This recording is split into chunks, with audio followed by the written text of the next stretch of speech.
I'm just going to tell you about the world of Dreamwalkers.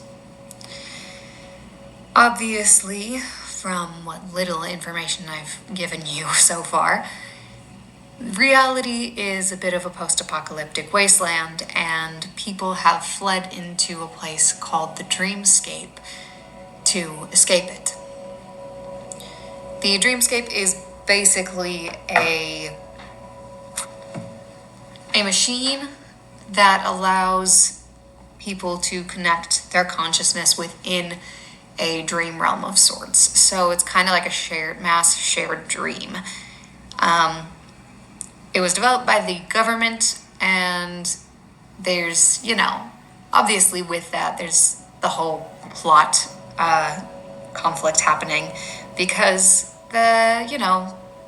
post-apocalyptic dystopian governments are never looking out for the good of the people, But anyway, so Dreamscape is pretty much our reality, just normal, and partially because nobody actually knows it's the dream anymore, because either they've accepted it as reality or they were started on it young enough that they don't actually have any memories of reality. And so it's basically just normal life. And then reality is hectic and it's unpredictable and it's dangerous.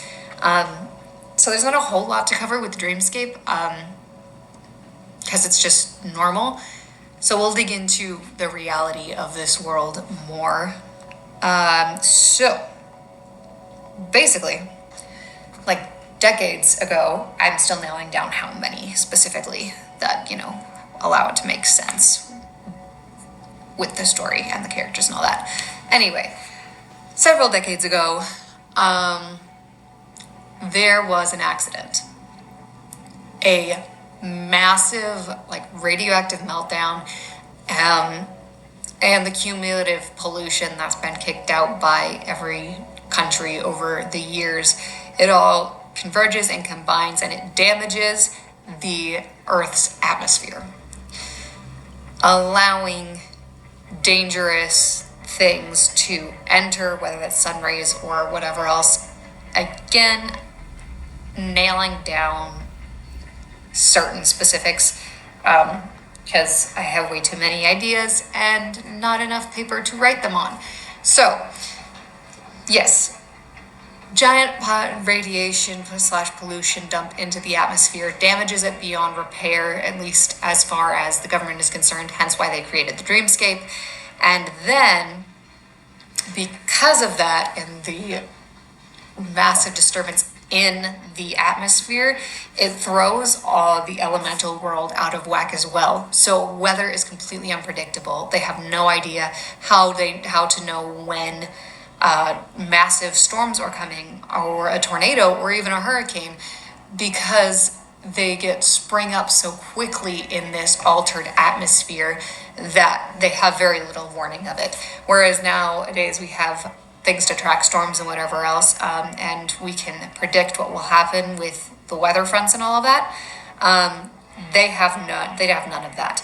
I have the rebel. Some people who still live in reality have some sort of rudimentary radar, so they can have even a split second.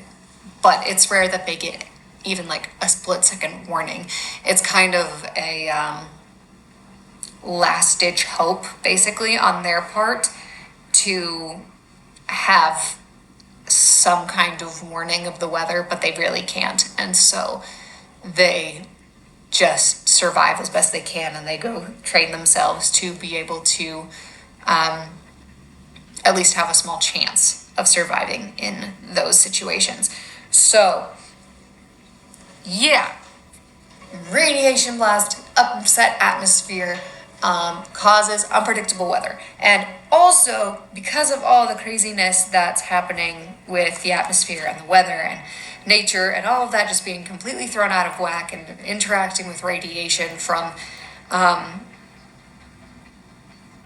the initial accident, we now have some sort of bacterial virus that infects people who breathe in too much of the outside air.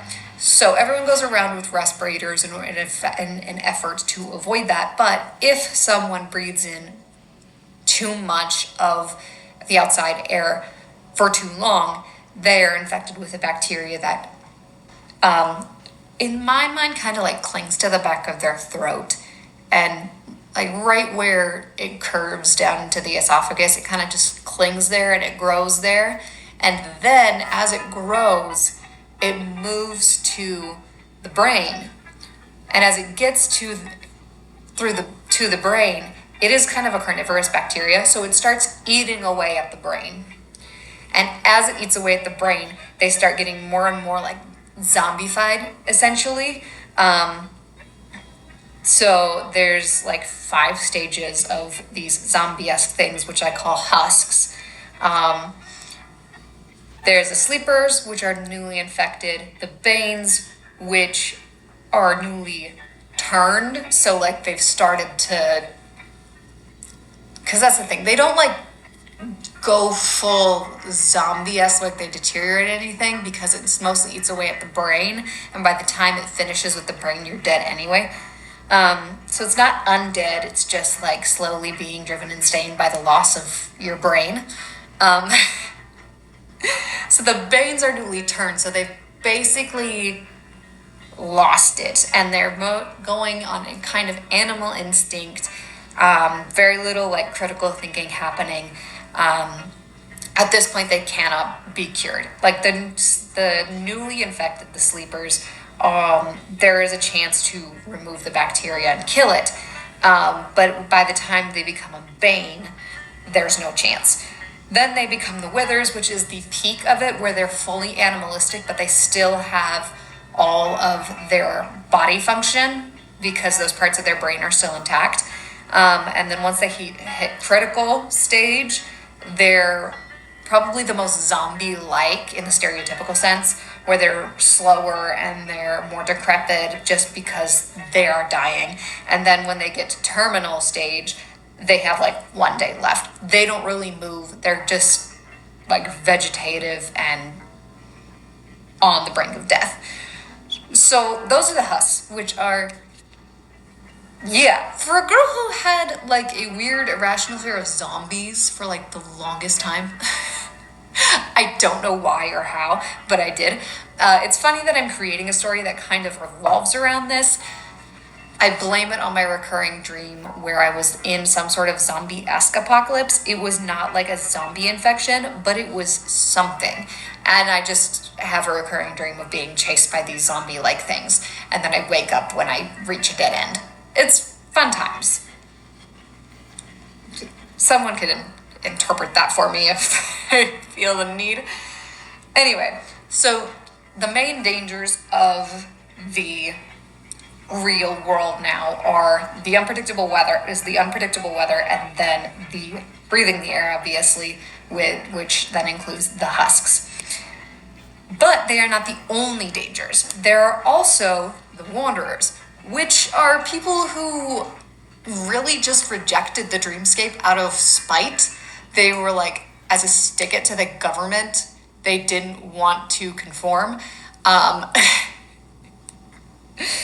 And so they are surviving on very low resources, trying to just live off their wit and their redneckness, I guess, and trust that to keep them alive. But unfortunately, that means they have very low-grade tech, or in the sense of like respirators and all that. And so most of the wanderers are either insane or very slowly being driven insane because they are protected from the bacteria, but not fully.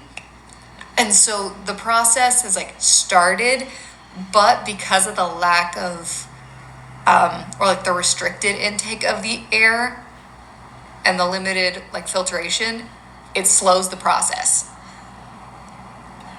So yeah, they're just like the insane group of people who are living in the real world out of spite.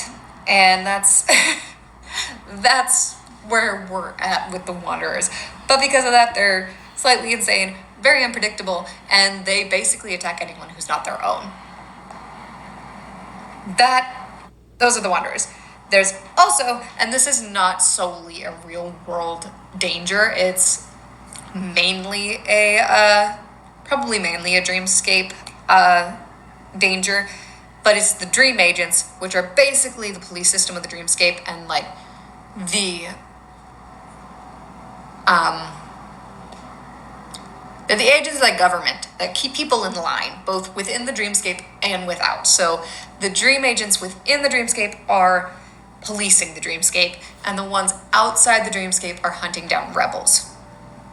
And I guess sort of wanderers, but mostly the rebels, because the rebels are causing a problem, and the wanderers are just slowly dying. So, dream agents, I made it an acronym. Because why not? So, it's technically DREAM agents, but it's Dreamscape Rehabilitation Enforcement and Allegation Management. Tell me if that's a good acronym, because I personally really like it, but that I'm only slightly biased on this, and a second opinion would be good. So yeah, that's kind of the synopsis of the world. I have long rants about how they communicate between dreamscape and reality, and how they manipulate the dreamscape, and dreamscape mappers, which is how the dreamscape came to be, and lots of information about the mechanics of the dreamscape, how the motivation of the government, random plot ideas, how sleep disorders work into this, and obviously just a bunch of character information. So I think we'll call it there with the general information. But if you want to hear more about anything specifically, I would totally love to rant about it just all the time. So, yeah. That's my little rant about the world of Dreamwalkers.